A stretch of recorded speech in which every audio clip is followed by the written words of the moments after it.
The Munsters was a sitcom from the 1960s that depicted the family life of a group of monsters. The series was both a satire of the Universal horror films and shows like Leave It to Beaver. There was Herman and his wife Lily, their son Eddie, who was a werewolf, and it weirded me out as a kid that a Frankenstein monster could nail a vampire to create a werewolf. Where's the logic in that? And there was Grandpa, who's usually up to no good in his laboratory. And I guess I could talk about their niece Marilyn, but she really added almost nothing to the show. We're briefly going to take a look at Season 1, Episode 8, Herman the Great. In the start of the episode, Herman is shown bending a metal rod into a pretzel shape in front of his son Eddie and Eddie's friend Wilbur. Wilbur brings home the metal pretzel and we see his father on the phone discussing with a fellow business partner how they should sign Herman to a wrestling contract. One has to wonder how Wilbur got the bent metal to his father in the first place, because when they show his dad trying to lift it, he struggles to do so. The family's sitting around discussing Eddie's future education when Wilbur's father calls up Herman and discusses a deal, and I really enjoy Herman's one concern. Well, I could use the $200 or $300 extra a week, but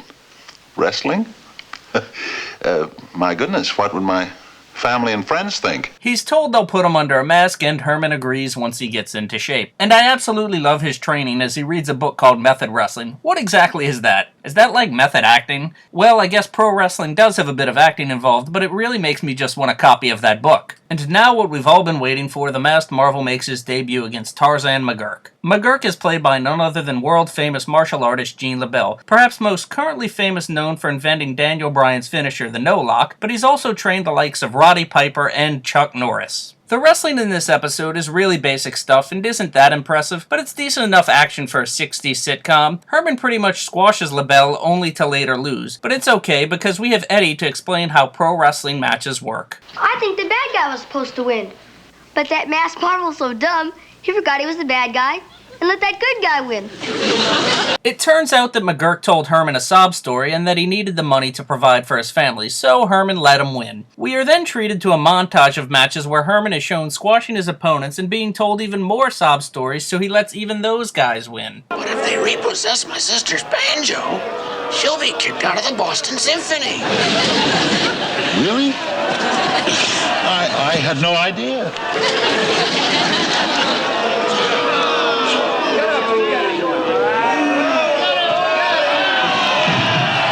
In his last match, Herman's toughest challenger comes on Amateur Night, where anyone from the crowd is offered $50 a minute to see how long they can last with the masked Marvel. Before the match, we see Strangler Murphy and his manager discussing how they're going to take that amateur challenge and drug Herman's drinking water with sleeping pills before the match. Herman pretty much gets his ass handed to him the entire time, but after a while, Murphy's manager blows their cover and Grandpa yells to the crowd that the fix is in. That's Strangler Murphy. He's no amateur.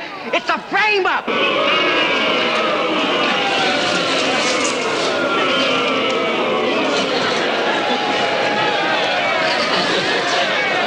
But good old Grandpa uses his magic to change that. Alakazam and Bela Lugosi.